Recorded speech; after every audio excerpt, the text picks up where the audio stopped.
My boyfriend is devastated that I've had an orgasm before I met him. I'm 31 and my boyfriend is 32. My boyfriend and I have been dating for about 5 months. I haven't had an orgasm in bed with him yet, despite his efforts. I've had this issue with every guy that I've dated, and it's definitely a me issue. I've explained this to him many times, that he's great in bed, but I just need more time to feel more comfortable, and eventually it'll happen. A few days ago he told me he wanted to give me my first orgasm. I thought this was pretty presumptuous, so I told him that I actually have had an orgasm before. He pressed me a little more on the details, so I told him it was just once with my ex about a year ago. He went dead silent after this and was just like in shock. I told him it wasn't a big deal, my ex and I dated for quite a while and eventually it just happened. My boyfriend started crying a little bit and said he felt so hurt and even betrayed.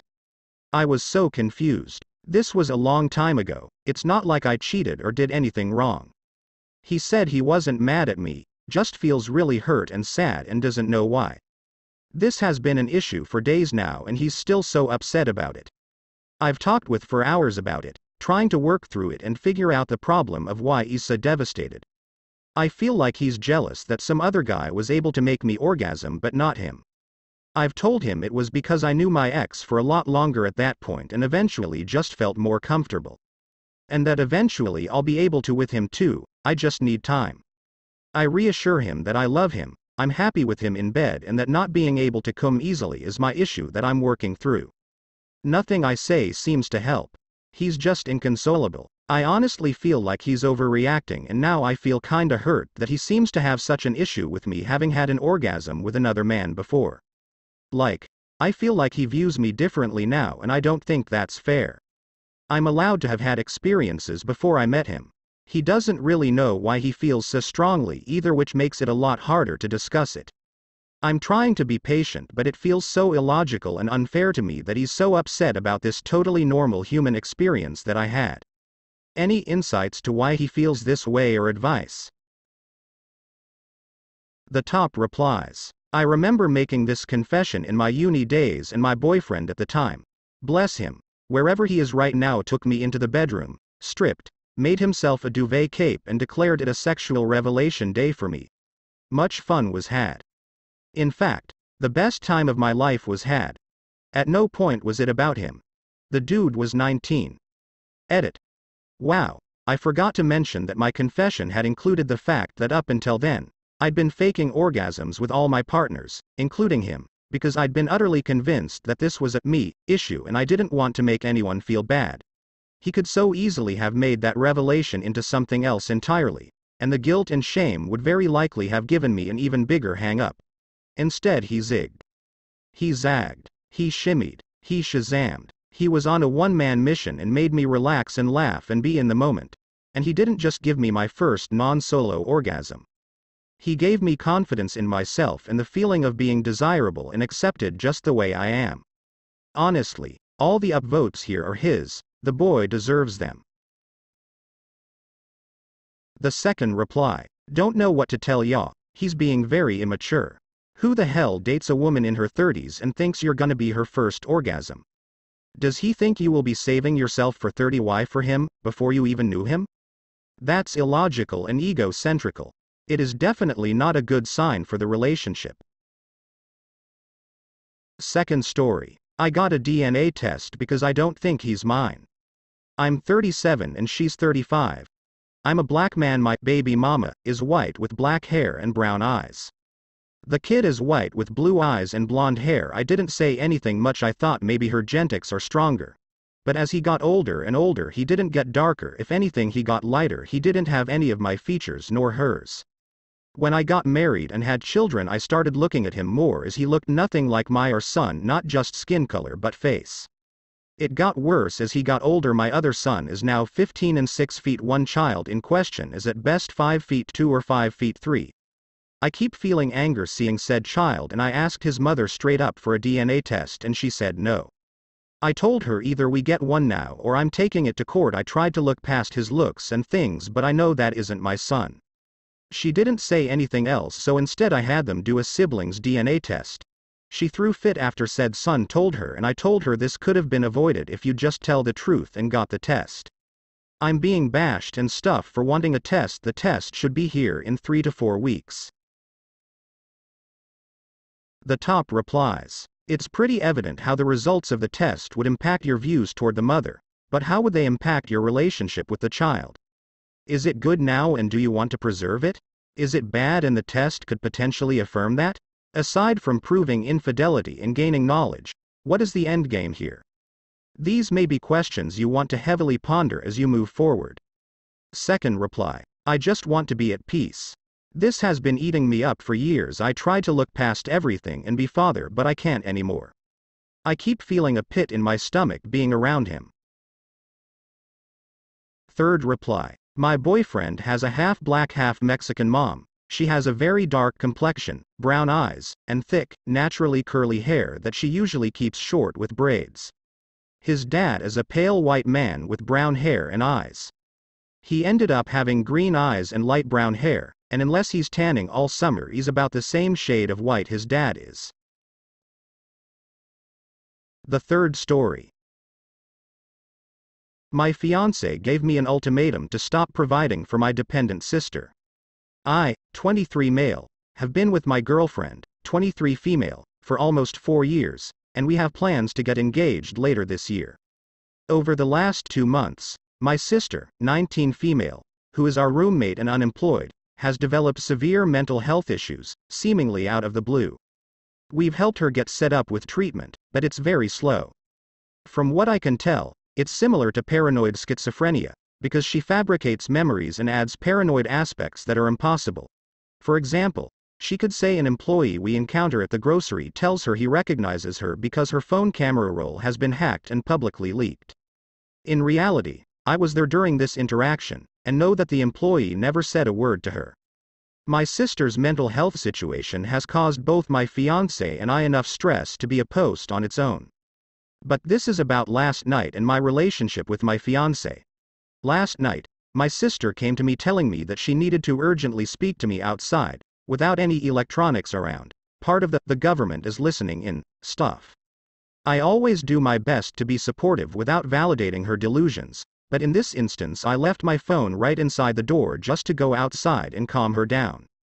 My fiancé was nearby, and loudly voiced that I shouldn't be going along with it, and presented an ultimatum that if I set my phone down and go outside, she will leave our relationship. For context, my fiancé has been very supportive and understanding for the last 2 months, since my sister's mental health issues have started. She has never presented any ultimatums to me in the past, and has never raised her voice to that extent. The process of getting my sister treatment has been long and strenuous, including waiting for hours at the at 3 a.m. on a work night because of my sister's suicidal sentiments.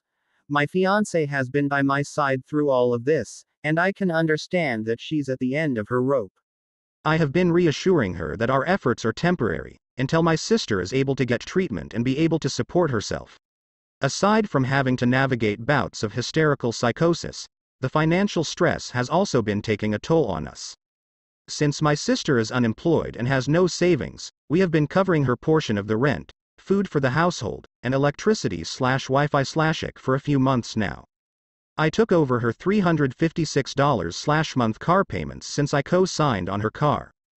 Because of her delusions, my sister is not trying to find a job and knows she can depend on us to provide for her. After my fiancé made the ultimatum, "Hold on to your phone or I leave," I paused and didn't know how to react. She made the decision herself to start packing her things. My sister was still urgently pleading to talk to me, so I opted to go outside with her. Of course, the usual, "Now this person is tracking me, they hacked into my phone camera," etc., and I had to talk her down. After a few minutes, my fiancé starts bringing her clothes and belonging to her car, getting ready to leave. I quickly finished up with my sister, and went to talk to my fiancé. I tried to express how I understand how difficult it is, but it's just a slow process and not worth her leaving.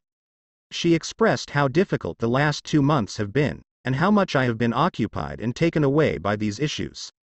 Personally, I feel like I have balanced things as best as the average person could, but she began screaming and nearly crying, which I had never seen her do before.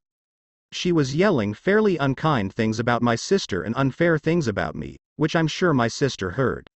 She then boiled it down to one last ultimatum. One will be leaving. Either her or my sister. This was last night, where I promised her I would resolve the situation today. I said I would have my sister go live with my mother, and our lives would be stable again after that.